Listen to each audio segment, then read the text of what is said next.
NATO said on Thursday it would take new deterrence and defense steps after Russia launched an invasion of Ukraine, which would include putting over 100 warplanes on high alert and further increase the presence of troops on its eastern flank. NATO Secretary General Jens Stoltenberg said there would be a virtual emergency summit of the alliance's 30 nations on Friday, and they would be joined by the leaders of Sweden, Finland and European Union institutions.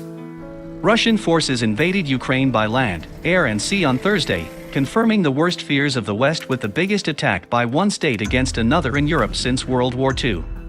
Peace on our continent has been shattered, Stoltenberg told a news conference. Russia is using force to try to rewrite history and deny Ukraine its free and independent path. Ukraine is not a member of the alliance, and Stoltenberg said there were no NATO troops in the country.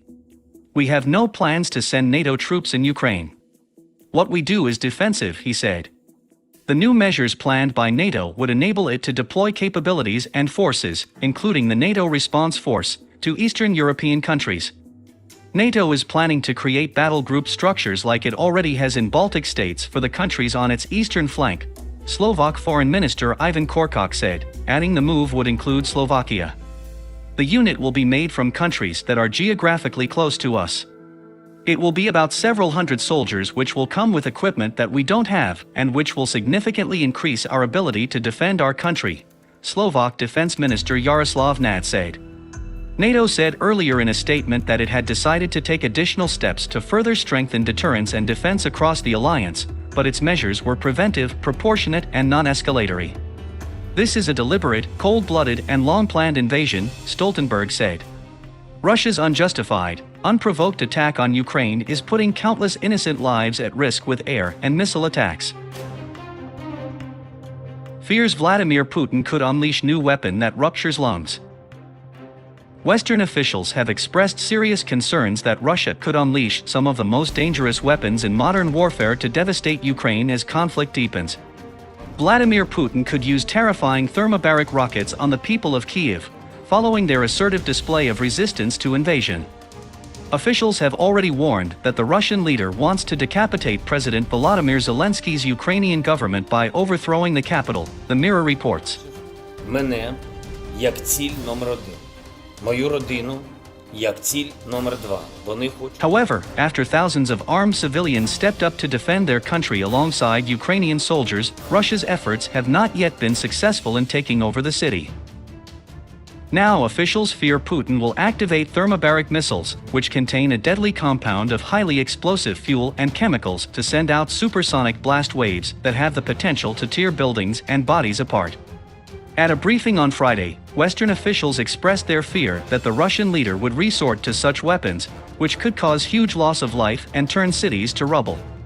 The TOS-1 Buratino and TOS-1A Solnsipek are seen as some of the more dangerous battlefield weapons.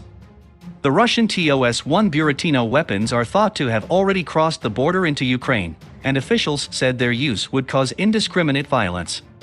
Russian forces are around 19 miles from the center of Kyiv as they face a fierce resistance. In a televised message at 12:30 a.m. Ukrainian time, Zelensky said, "The night will be harder than the day.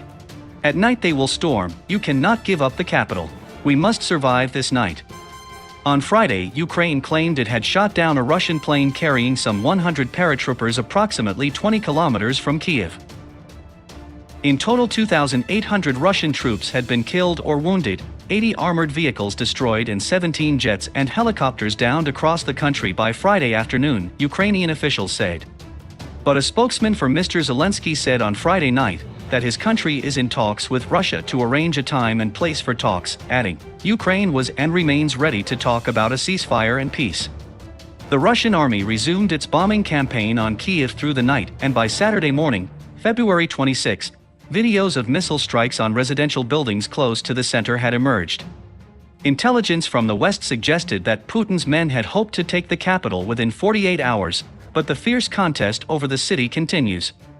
Now political tensions continue to escalate between East and West as Russian ally and major global player, China, refused to condemn the invasion of Ukraine.